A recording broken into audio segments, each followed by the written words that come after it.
Sir ನಾನು ಅವಾಗಲೇ ಹೇಳ್ತಿದ್ದೆ, ಒಂದು ಮೊಬೈಲು, ಇನ್ನೊಂದ್ ಕಡೆ ನೋಡಿ ಸಾಕಷ್ಟು ಕಡೆ ನಾವು ಹೋದ್ರೆ ಫೋಟೋಸ್ ತಗೋತಾ ಇರ್ತೀವಿ ಫ್ಯಾಮಿಲಿ ಜೊತೆ. ನಾನು ಹೊಟ್ಟೆ ಕವರ್ ಆಗದೆ ಇರೋ ತರ ಮಾಡಪ್ಪ ಅಂತ ಹೇಳ್ತಾರೆ, ಲೇಡೀಸ್ ಆಗಿರ್ಲಿ ಜೆಂಟ್ಸ್ ಆಗಿರ್ಲಿ. ಕಾರಣ ಏನಂತಾರೆ, ಹೊಟ್ಟೆ ಸ್ವಲ್ಪ ಜಾಸ್ತಿ ಆಗ್ತದೆ. ಯಾಕಂದ್ರೆ ನಾನು ಕೂಡ ಸ್ವಲ್ಪ ಹೇಳ್ತಾ ಇರ್ತೀನಿ, ಸ್ವಲ್ಪ ಕರೆಕ್ಟ್ ಆಗಿ ಫಿಟ್ಟಿಂಗ್ ಹೊಟ್ಟೆ ಕಾಣಿಸ್ಬಾರ್ದು ಅಂತೇಳಿ. ಸ್ವಲ್ಪ ಅಂದ್ರೆ ಎಲ್ಲಾ ಬೇರೆ ವರ್ಗದ ಮಕ್ಕಳಿಂದ ಹಿಡಿದು ಎಲ್ಲ ದೊಡ್ಡವರವರೆಗೂ ಸಹಿತ ಈ ಒಬೇಸ್ ಅಥವಾ ಹೊಟ್ಟೆ ಬೊಜ್ಜಿನ ಸಮಸ್ಯೆ ಹೆಚ್ಚಾಗಿ ಕಂಡು ಬರ್ತಾ ಇದೆ.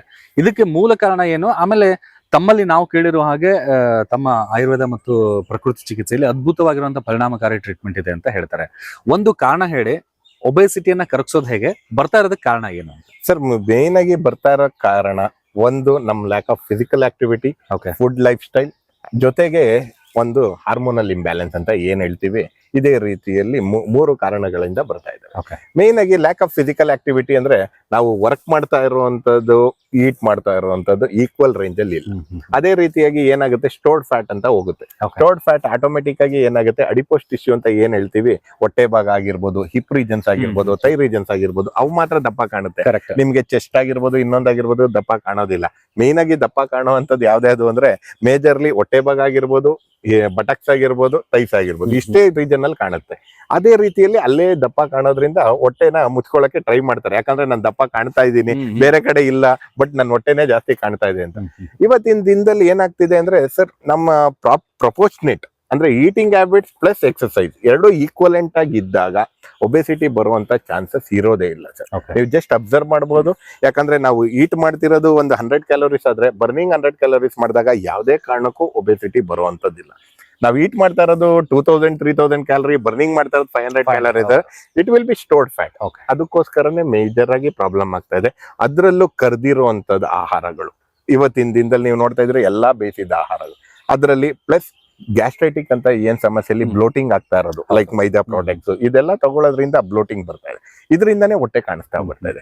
ತದನಂತರದಲ್ಲಿ next is food habits. Food habits ಬಂದಾಗ ಎಲ್ಲಾ ರೀತಿಯಲ್ಲೂ ನೀವು ಹೇಳ್ದಂಗೆ ಇವಾಗ ಆಯಿಲಿ ಫುಡ್ಸ್ ಆಗಿರ್ಬೋದು, ಇವಾಗ ಒಂದ್ ಏನೇ ಬಂದ್ರು, ಚಿಪ್ಸ್ ಬಂದ್ರು ಆಟೋಮೆಟಿಕ್ ಆಗಿ ಏನಾದ್ರು ಒಂದು ರೈಸ್ ಮಾಡಿದ್ರು ಚಿಪ್ಸ್ ಹಾಕೊಂಡು ತಿನ್ಬೇಕು, ಅದಾಕೊಂಡು ತಿನ್ಬೇಕು ಅಂತಾನೆ ಸ್ಟಾರ್ಟ್ ಮಾಡಿದ್ದಾರೆ. ಅಂದ್ರೆ oily repeated use of oils ಮೇಲ್ cause this kind of adiposity. ಅದ್ರ ಜೊತೆಗೆ ನೆಕ್ಸ್ಟ್ ಹಾರ್ಮೋನಲ್ ಇಂಬ್ಯಾಲೆನ್ಸ್. ಇವತ್ತು ಎಸ್ಪೆಷಲಿ ಲೇಡೀಸ್ ಅಲ್ಲಿ ಮಂತ್ಲಿ ಪೀರಿಯಡ್ಸ್ ಇದ್ರಲ್ಲಿ ಜನರಲ್ ಆಗಿ ನೋಡಿದಾಗ ಥೈರಾಯ್ಡ್ ಆಗಿರ್ಬೋದು, PCOD ಆಗಿರ್ಬೋದು, ಇವೆಲ್ಲ ಕಾಣ್ತಾ ಇರೋದ್ರಿಂದ ಅವ್ರ hormonal changes, mainly mental stress, ಇದ್ರ ಮೂಲಕನೇ ಆಟೋಮೆಟಿಕಲಿ ಡೆವಲಪ್ ಆಗ್ತಿದ್ದಾರೆ. ಇನ್ನ ಕೆಲವ್ರು ಹೇಳ್ತಾರೆ, ಸರ್ ನಾನು ಊಟನೇ ಮಾಡೋದಿಲ್ಲ ಆದ್ರೂ ದಪ್ಪ ಆಗ್ತೀನಿ, ಯಾಕೆ ಸರ್ ಗೊತ್ತಿಲ್ಲ ಅಂತ ಹೇಳ್ತಾರೆ. ಸರ್, ಕೆಲವುದ್ರಲ್ಲಿ ವಾಟರ್ ಕಂಟೆಂಟ್ ಅಂತಾನೆ ಏನಿರುತ್ತೆ, ಅದು ಹೈಯೆಸ್ಟ್ ಸಾಲ್ಟ್ ಇಂಟೇಕ್ ಮಾಡ್ತಾರೆ. ಯಾವ್ದು ಸಣ್ಣ ಪುಟ್ಟದಕ್ಕೂ ಸಾಲ್ಟ್ ಬೇಕು ಅವ್ರಿಗೆ, ಕರೆಕ್ಟ್, ಕಮ್ಮಿನೇ ತಿಂತಾರೆ. ಬಟ್ ಸಾಲ್ಟ್ ಇಂಟೇಕ್ ಜಾಸ್ತಿ ಮಾಡೋದ್ರಿಂದ ವಾಟರ್ ರಿಟೆನ್ಷನ್ ಅಂತ ಏನ್ ಹೇಳ್ತೀವಿ ಬಾಡಿಲಿ ಫ್ಲೋ ಆಗ್ತಾ ಇರೋದು. ಬಟ್ ಅವ್ರು ಇಮಿಡಿಯೇಟ್ ಸಾಲ್ಟ್ ಬಿಟ್ಟೆಡ್ಗೆ ಆಟೋಮೆಟಿಕ್ ಆಗಿ ರಿಡಕ್ಷನ್ ಆಗ್ತಾರೆ. But whenever it comes to burning of fat, it will take lot of time. ಅದೇ ಅಟ್ಮಾಸ್ಫಿಯರ್. ಇವಾಗ ಇಲ್ಲಿಂದ ನಮ್ದು ಮ್ಯಾಂಗ್ಳೂರ್, ಸೌತ್ ಕೆನರಾ ಅನ್ಕೊಳ್ಳಿ, ಇಲ್ಲಿಂದ ನೀವು ಹೋಗಿ ಅಲ್ಲಿ ಹ್ಯೂಮಿಡಿಟಿಗೆ ಹೋಗ್ಬಿಟ್ರೆ 2 kg ಆಟೋಮೆಟಿಕ್ ಆಗಿ ಕಮ್ಮಿ ಆಗ್ಬಿಡ್ತೀರಿ. ಯಾಕಂದ್ರೆ ಅದು ವಾಟರ್ ಲಾಸ್ ನೀವು ಸ್ವೆಟ್ ಅಲ್ಲೇ ಆಗ್ಬಿಡ್ತೀರಿ. ಇವಾಗ ನೋಡಿ, ಈ ಬಿಸಿಲಲ್ಲಿ ಆಟೋಮೆಟಿಕ್ ಆಗಿ ವೆಯ್ಟ್ ಲಾಸ್ ಆಗ್ತಾರೆ. But whenever it comes to winter or spring seasons ಅಲ್ಲಿ ಈ ಚಳಿ ಜಾಸ್ತಿ ಇದ್ದಾಗ ನಮ್ಗೆ ಕ್ರೇವಿಂಗ್ ಜಾಸ್ತಿ ಇರುತ್ತೆ. ಅವಾಗ ಫುಡ್ ಕಮ್ಮಿ ಮಾಡಿದ್ರೆ ನಮ್ಗೆ ಫ್ಯಾಟ್ ಅಬ್ಸಾರ್ಪ್ಷನ್ ಜಾಸ್ತಿ ಆಗುತ್ತೆ. ಅದರಿಂದ ಬೇಗ ನಿಮ್ಗೆ ಇಂಚು ಲಾಸ್ ಜಾಸ್ತಿ ನೋಡ್ತೀರಿ. ಅದೇ ನಿಮ್ಮಲ್ಲಿ ಸರ್, ಈಗ ಈ ವೆಯ್ಟ್ ಲಾಸ್ ಸಲುವಾಗಿ ಸಾಕಷ್ಟು ಜನ ಬರ್ತಿರ್ತಾರೆ, ಅದೇ ಕಾನ್ಶಿಯಸ್ ಜಾಸ್ತಿ ಆಗಿದೆ. ಇಲ್ಲಿ ಬಂದಿರೋರೆಲ್ಲ ಹೇಳ್ತಾ ಇದಾರೆ ಏನಂದ್ರೆ, ನಾನು ಬಂದೆ ಒಂದು 5 ದಿವಸದಲ್ಲಿ ಒಂದು 2 kg 4 kg ಎಲ್ಲ ಕಮ್ಮಿ ಆಗಿದ್ದೀನಿ ಅಂತ ಹೇಳಿ. ಅಂದ್ರೆ ಸಹಜವಾಗಿ ಒಬ್ಬ ವ್ಯಕ್ತಿ ನಾನು ಒಂದು 90 kg ಇದೀನಿ ಅಂತಂದ್ರೆ ಒಂದ್ ವಾರ ಟ್ರೀಟ್ಮೆಂಟ್ ತಗೊಂಡ್ರೆ ನಾನು ಅಂದ್ರೆ ಒಂದ್ 3-4 kg ಕಮ್ಮಿ ಆಗ್ಬೋದಾ sir? Minimum 3 kg for 10 days. Maximum it may be how your workout. ಇವಾಗ ಸ್ವಿಮ್ಮಿಂಗ್ ಆಗಿರ್ಬೋದು, ಜಿಮ್ ಆಗಿರ್ಬೋದು, ಯೋಗ ಆಗಿರ್ಬೋದು, ಎಲ್ಲ ಕಂಟಿನ್ಯೂಸ್ ಆಗಿ ನಮ್ ಜೊತೆ ಕೋಆಪರೇಟ್ ಮಾಡಿದ್ರೆ ಸರ್ 100% ನಾವ್ ಹೇಳೋದು ನಿಮ್ಗೆ 10 to 15 kgs ವರೆಗೂ ರಿಡಕ್ಷನ್ ಹೋಗುತ್ತೆ. ಬಟ್ 15 days ವರೆಗೂ ಅವ್ರಿಗೆ concentrate, they should concentrate on their body weight. ಇಲ್ಲ ಇವಾಗ ಏನ್ ಮಾಡ್ತಾರೆ ಕೆಲವರು, ಸರ್ ನನ್ಗೆ ಊಟ ಇಲ್ದಂಗೆ ಇರಕ್ ಆಗೋದೇ ಇಲ್ಲ ಅಂದ್ರೆ ಊಟ ಮಾಡಿಸಿ ನಾವು ಕಮ್ಮಿ ಮಾಡ್ತಾ ಬರ್ತೀವಿ. ಡಿವೈಡ್ ಮಿಲ್ ಆಗಿ ಪ್ರಾಕ್ಟೀಸ್ ಮಾಡ್ತಾ ಇದೀವಿ. ಅದೇ ರೀತಿಯಲ್ಲಿ ಇವತ್ತು ನಮ್ಮ ಸೆಂಟರ್ ಫಸ್ಟ್ ಇರೋದೇನೆ ಒಬೆಸಿಟಿ ಸೆಂಟರ್ ಅನ್ನೋದೇ ಮೇಜರ್ ಕಾನ್ಸಂಟ್ರೇಷನ್. ಮೊನ್ನೆ ನಮ್ಮ ಪ್ರೈಮ್ ಮಿನಿಸ್ಟರ್ ಅವರು ನಮ್ಮ ಬೆಳ್ಳೂರ್ ಕ್ರಾಸ್ ಇಲ್ಲೇ ಬಂದಾಗೂ the has concentrated only 9 points. In that 4 points are on obesity. ನೀವು ಜನರಲಿ ನೋಡಿರ್ಬೋದು, ನಿಮ್ ತೂಕದ ಬಗ್ಗೆ ಆಗಿರ್ಬೋದು, ಇದ್ರ ಬಗ್ಗೆ ಆಗಿರ್ಬೋದು, ಎಲ್ಲಾನು ಕಾನ್ಸಂಟ್ರೇಟ್ ಗೌರ್ಮೆಂಟೇ ಮಾಡ್ತಿದೆ. ಅಂದ್ರೆ ಎಷ್ಟು ನಮ್ಮ ಬಾಡಿ ಮೇಲೆ ದುಷ್ಪರಿಣಾಮ ಬೀಳ್ತಾ ಇದೆ obesity, how it is affecting our body ಅನ್ನೋದನ್ನ ಆಲ್ರೆಡಿ ಈಸ್ ನೋಯಿಂಗ್ ದಟ್. ಅಂದ್ರೆ ಅವರ ಮೀಡಿಯಾಸ್ ಇರ್ಬೋದು ಅಥವಾ ಇಂಟೆಲಿಜೆನ್ಸ್ ಇರ್ಬೋದು, they are progressing on obesity is causing lot of problem to the body. Okay okay great. ಹಾಗೆ ಸರ್, ಈಗ ನಿಮ್ಮ ಈಗ ಆಸ್ಪತ್ರೆಯಲ್ಲಿ ಬಂದ್ರು ಅಂತಂದ್ರೆ ಈಗ ಎರಡು ಕೇಳ್ತಾರೆ. ಸಾಕಷ್ಟು ಜನ ಏನಂದ್ರೆ ವರ್ಕ್ ಫ್ರಮ್ ಹೋಮ್ ಅನ್ನೋ ಒಂದು ಕಾನ್ಸೆಪ್ಟ್ ಜಾಸ್ತಿ ಆಗಿದೆ.